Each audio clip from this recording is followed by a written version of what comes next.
तो SCO summit में भारत ने आतंकवाद का मुद्दा उठाया है और आतंकवाद पर विदेश मंत्री एस जयशंकर का बयान भी आ गया है। हम आतंक के खिलाफ संकल्पित, जयशंकर का ये बयान। आतंक पर हर हाल में रोक लगे, आतंक का खतरा अभी टला नहीं है। आतंकवाद से लड़ाई हमारी प्राथमिकता है और आतंकवाद से मुकाबला जरूरी है, एस जयशंकर ने ये बात साफ कर दी। आतंकी फंडिंग पर लगाम लगनी चाहिए, विदेश मंत्री एस जयशंकर ने ये भी कहा है और एससीओ के सदस्य मिलकर इस पर काम करें, ये अपील भी की गई है। तो आतंकवाद को अभी हराया नहीं गया है और मिलकर इसे हराना होगा और ये जिम्मेदारी सबकी बनती है। While the world was engaged in facing COVID and its consequences, the menace of terrorism continues unabated. Taking our eyes off this menace would be detrimental to our security interests.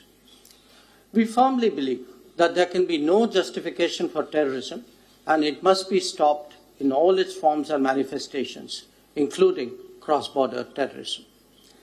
The channel of finances for terrorist activities must be seized and blocked without distinction. Members need not be reminded that combating terrorism is one of the original mandates of the SCO.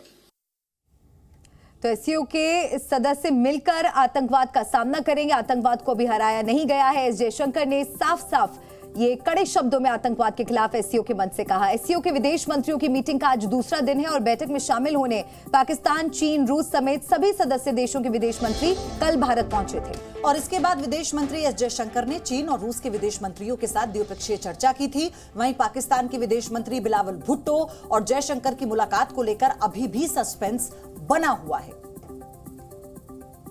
तो हालांकि बिलावल भुट्टो ने कल पाकिस्तान से रवानगी से पहले इस बात का जिक्र किया था कि वो उत्सुक है कि भारत और पाकिस्तान के बीच द्विपक्षीय वार्ता हो। विदेश मंत्री जयशंकर से बिलावल मिले क्योंकि एक सदस्य देश के तौर पर वो हिस्सा लेने के लिए पहुंचे हैं भारत एससीओ बैठक में गोवा में। लेकिन ये संदेश पहले ही दिया जा चुका था भारत की तरफ से कि आतंकवाद पर जब तक कोई खात्मे को लेकर रणनीति नहीं बनाई जाती, आतंकवाद को पालना पोसना पाकिस्तान बंद नहीं कर देता, तब तक द्विपक्षीय वार्ता नहीं होगी। तो आज एससीओ बैठक का दूसरा दिन है। गोवा में एससीओ के विदेश मंत्रियों की बैठक हुई। चीन, पाकिस्तान के विदेश मंत्री शामिल हुए, रूस के भी विदेश मंत्री शामिल होंगे। आज एससीओ बैठक का दूसरा दिन है और कई अहम मुद्दों पर इस बैठक में चर्चा होगी, बातचीत होगी। 3 तस्वीरें आपको एससीओ समिट की दिखा रहे हैं। सर्गेई लावरोव और जयशंकर की जब मुलाकात हुई, ये उस वक्त की तस्वीर। रूस के विदेश मंत्री जयशंकर से मिले। इसके अलावा गोवा में बैठक का दूसरा दिन है। एससीओ के विदेश मंत्रियों की वहां पर बैठक है। जिस तरह की तैयारियां हैं वहां पर वो भी आप इन तस्वीरों के जरिए देख सकते हैं। च्विनगांग और जयशंकर की मुलाकात हुई थी। चीन के विदेश मंत्री के साथ भी एस जयशंकर की मुलाकात हुई और कई अहम मुद्दों पर चर्चा हुई।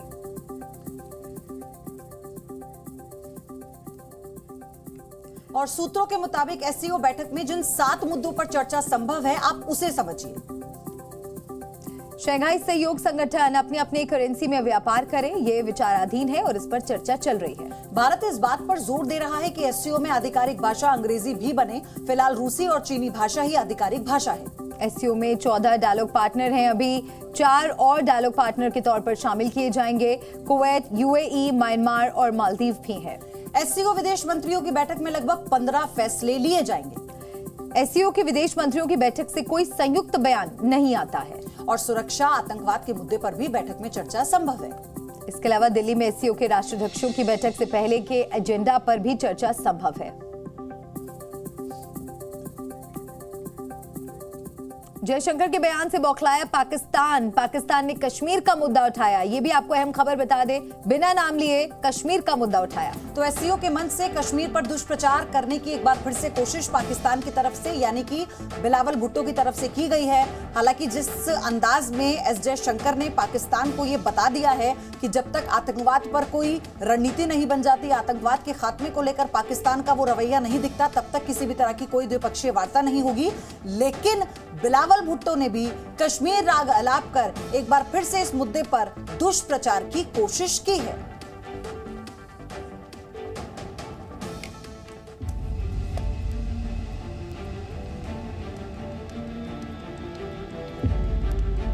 अस्सलाम वालेकुम। मैं बहुत खुश हूँ कि आज मैं यहाँ गोवा पहुंचा हूँ। बिलावल भुट्टो गोवा की धरती पर उतरकर फूले नहीं समा रहे, उनके चेहरे की मुस्कुराहट बता रही है जैसे उनका बड़ा पुराना ख्वाब पूरा हो गया। और उधर पाकिस्तान ने मान लिया है अब कश्मीर पाकिस्तान के लिए कोई मुद्दा नहीं रह गया।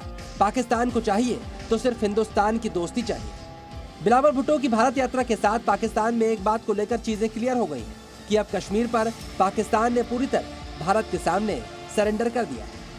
पाकिस्तान के विदेश मंत्री कुछ भी कहें, लेकिन पाकिस्तान में भारत के साथ संबंधों के सबसे बड़े एक्सपर्ट भी मान रहे हैं कि खुद बिलावल भुट्टो का गोवा जाना कोई मामूली घटना नहीं। अब्दुल बासित भारत में कई सालों तक पाकिस्तान के उच्चायुक्त रहे और अब वो भी मानते हैं कि G20 से SCO तक भारत में हो रही समिट को लेकर पाकिस्तान का रुख जम्मू कश्मीर पर मुल्क का सरेंडर है। यानी पाकिस्तान इस वक्त कश्मीर मुद्दे को अलग रखकर किसी भी तरह अपनी खोखली हो चुकी इकोनॉमी को बचाना चाहता है। पाकिस्तान के एक्सपर्ट ये भी मान रहे हैं कि भारत इस वक्त इतनी बड़ी ग्लोबल पावर बन चुका है, इतनी बड़ी ताकत बन चुका है कि पाकिस्तान का कश्मीर राग दुनिया में कोई सुनना भी नहीं चाहता। सिर्फ एक्सपर्ट नहीं, अब तो पाकिस्तान में विपक्षी पार्टियां भी खुलकर बोल रही हैं कि शहबाज शरीफ की सरकार ने प्रधानमंत्री मोदी के सामने सरेंडर कर दिया है। इमरान सरकार में मंत्री रहे और PTI नेता फवाद चौधरी चिल्ला कर पाकिस्तान को ये बात बता रहे हैं। वैसे पाकिस्तान के हुक्मरानों की यह मजबूरी है कि जब वो विपक्ष में होते हैं तो मोदी का, भारत का विरोध करते हैं, लेकिन सत्ता में आते ही उनका सच से सामना होता है। फवाद चौधरी के इल्जामों पर बिलावल की पार्टी ने इमरान को आईना दिखा दिया। कुल मिलाकर बिलावल की कोशिश किसी भी तरह गोवा से कुछ ऐसा लेकर जाने की है जिससे चुनाव से पहले उनका नाम हो जाए। भारत से ट्रेड को लेकर बात हो गई तो बिलावल इसे जीत की तरह दिखाएंगे, लेकिन भारत का रुख देखकर ऐसा लगता नहीं। यानी बिलावल गोवा से खाली हाथ ही कराची लौटे। ब्यूरो रिपोर्ट, जी मीडिया। और अब आपको सीधा गोवा ले चलते हैं, जहां पर हमारे दो सहयोगी मौजूद हैं, शिवांगी ठाकुर और विशाल पांडे। शिवांगी, सबसे पहले आपके पास आते हुए, जयशंकर के बयान से यकीनन पाकिस्तान बौखला गया है और पाकिस्तान ने एक बार फिर कश्मीर का मुद्दा उठाया। क्या कुछ कहा गया?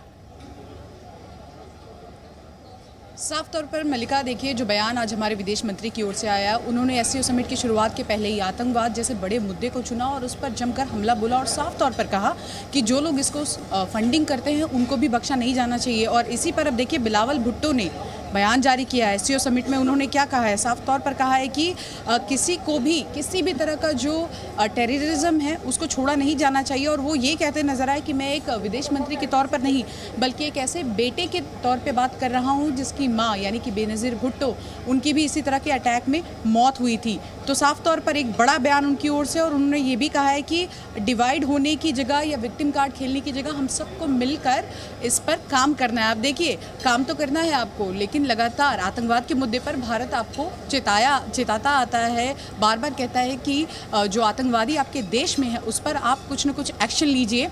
तब पाकिस्तान की ओर से कभी भी कोई भी एक्शन नहीं लिया जाता, लेकिन जब बयानबाजी का दौर आया तो भारत के जो फॉरेन मिनिस्टर्स हैं उनके आतंकवाद के बयान के बाद सीधे ये आतंकवाद पर उन्होंने बयान जारी कर दिया। और वो कह रहे हैं कि हमारा मुल्क खुद एक ऐसा मुल्क है जो विक्टिम है, हमने खुद इंटरनली इतने सारे अटैक देखे हैं। तो ऐसे में सवाल यही होता है कि इसी मुद्दे पर तो बातचीत होनी थी, इसी मुद्दे पर तो भारत बात करना चाहता था, आतंकवाद का खात्मा करना चाहता था, क्योंकि ग्लोबल इशू है ये सिर्फ दो देशों के, दो मुल्कों की बात नहीं है बल्कि दुनिया में इसका असर दिख रहा है।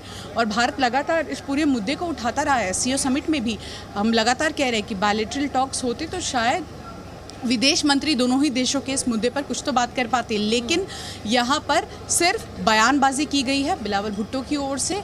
अब ये देखना होगा कि कश्मीर का मुद्दा, वो तो आप देखिए कोई भी इंटरनेशनल प्लेटफॉर्म हो, पाकिस्तान कभी नहीं चुकता, वो कश्मीर के मुद्दे पर बात करता ही है। लेकिन और जैसे ये सवाल इसलिए भी बना हुआ है, यहाँ पर विशाल भी हमारे साथ है। विशाल, सबसे बड़ी बात ये है कि सिर्फ SCO समिट से पहले नहीं, इससे पहले तो भारत का स्टैंड क्लियर रहा है पाकिस्तान को लेकर, आतंकवाद को लेकर।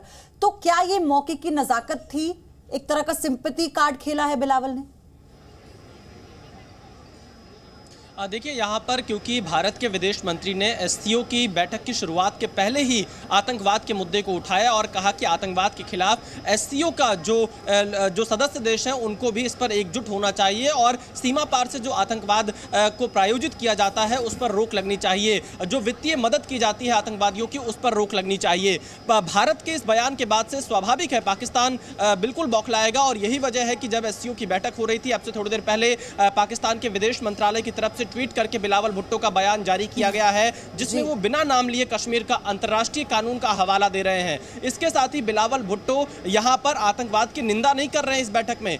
वो कहीं ना कहीं जो डिप्लोमेटिक आधार ना बनाए कोई देश, इस तरह के बयान दे रहे हैं। तो इससे ये साफ तौर पे दिखाई पड़ता है कि कैसे पाकिस्तान, जो जिसके ऊपर आरोप लगते रहे, आरोप सिद्ध भी हुए हैं कि वो आतंकवादियों को पनाह देता है, आतंकी कैंप को पनाह देता है, तो इन आरोपों से पाकिस्तान बच नहीं सकता है। पाकिस्तान आज सुबह जैसे ही भारत के विदेश मंत्री एस जयशंकर ने आतंकवाद का मुद्दा उठाया, उससे जरूर बौखलाया है। और कहीं ना कहीं न सिर्फ पाकिस्तान को बिना नाम लिए एस जयशंकर ने मैसेज दिया, इसके अलावा चीन को भी एक बड़ा संदेश यहां से डॉक्टर एस जयशंकर ने दिया है कि जो इसके सदस्य देश हैं उनकी अखंडता, एकता और जो उनका सम्मान है, उसका सम्मान जरूर किए जाना चाहिए। यानी कि जो बॉर्डर इश्यूज चल रहे हैं चाइना के साथ में, उस पर भी एक सीधा संदेश यहां पर भारत की तरफ से चीन को भी दिया गया है। तो कहीं ना कहीं जो ये एससीओ का मंच है, जिसमें 8 सदस्य देश हैं, जिसमें चीन के विदेश मंत्री हैं, पाकिस्तान के विदेश मंत्री आए हुए हैं, साथ ही रूस के विदेश मंत्री मौजूद हैं, इसके अलावा कजाकिस्तान, तजाकिस्तान, किर्गिस्तान और उज्बेकिस्तान के विदेश मंत्री यहां पर मौजूद हैं। इन सभी की मौजूदगी में डॉक्टर एस जयशंकर ने एक बड़ा संदेश गोवा से दिया है आतंकवाद के खिलाफ। और कहीं ना कहीं इस बयान की चोट पाकिस्तान को पहुंची है, बिलावल भुट्टो को पहुंची है, और इसीलिए वो इस तरह का राग अलाप रहे हैं। और ये हम सुना भी देते हैं जो एस जयशंकर ने कहा, और उस पर बिलावल ने क्या सफाई दी है, हम बताते हैं दर्शकों को कि किस तरह से। आप देखिए, ये चेतावनी तरह से पहले ही दे दी गई थी कि आतंकवाद से जो लड़ाई है वो लंबी है, आतंक पर ये बड़ी स्ट्राइक एस जयशंकर की तरफ से पहले ही की गई। तो आतंकवाद से लड़ाई लंबी है और इस पर बिलावल ने भी अपनी बात रखी। डिप्लोमेटिक नंबर बढ़ाने के लिए आतंकवाद का प्रयोग ना किया जाए, टेरर फंडिंग पर रोक जरूरी है। इस पर एस जयशंकर ने साफ तौर पर अपनी बात रखी। साथ ही उन्होंने ये भी कहा कि आतंक से लड़ाई हमारी प्राथमिकता है और रहेगी। और इस पर बिलावल ने कहा कि इशारों में पाकिस्तान ने राग अलापा, आतंक के खिलाफ संयुक्त कार्रवाई हो। ये बिलावल ने अपनी सफाई में कहा, लेकिन हम आतंक के खिलाफ जो कार्रवाई है उसी को लेकर संकल्पित हैं। और इसी पर बिलावल ने भी कहा कि आतंक के खिलाफ संयुक्त कार्रवाई हो, यानी ये दोनों देशों की जिम्मेदारी बनती है। ये जॉइंट रिस्पॉन्सिबिलिटी का जिक्र बिलावल ने अपने स्टेटमेंट में किया, जैसा हमने पहले भी आपको बताया था।